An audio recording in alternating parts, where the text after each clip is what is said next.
หนูไม่เข้าใจว่าพูดภาษาไทยแล้วมันผิดตรงไหนซึ่งการที่คนเราจะพูดภาษาอะไรก็ตามแต่มันเป็นเรื่องที่ดีไม่ใช่หรอคะแต่ตรงกันข้ามเลยตั้งแต่หนูมา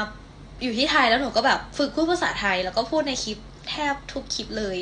แล้วก็มีดราม่าบ่อยมากกับการพูดภาษาไทยหนูเองอ่ะเป็นคนหนึ่งนะคะที่แบบไม่ได้เคยเกลียดเรื่องภาษาเลยไม่ว่าเราจะพูดภาษาไหนก็ตามแต่มันคือความสามารถของเราแล้วอีกอย่าง ยิ่งตอบมนุษย์ถ้ำเป็นภาษาไทยป่านนี้กูว่าใจขาดตุยแล้วมั่งป่านเนี้ยเออนี่คือสาวลาวสาวตุ๊กตาเรียนในประเทศไทยทำงานในประเทศไทยก็ต้องฝึกภาษาไทยใช้ภาษาไทยในการสื่อสารผ่านโซเชียลมีเดียมนุษย์ถ้ำนี้ไม่พอใจนะไปแซะเขามันคือสิบ่เข้าใจดอกพี่น้อง ประเทศไทยเนี่ยมีหลายภูมิภาค มีภาษาอีสาน ภาษาเหนือ ภาษาใต้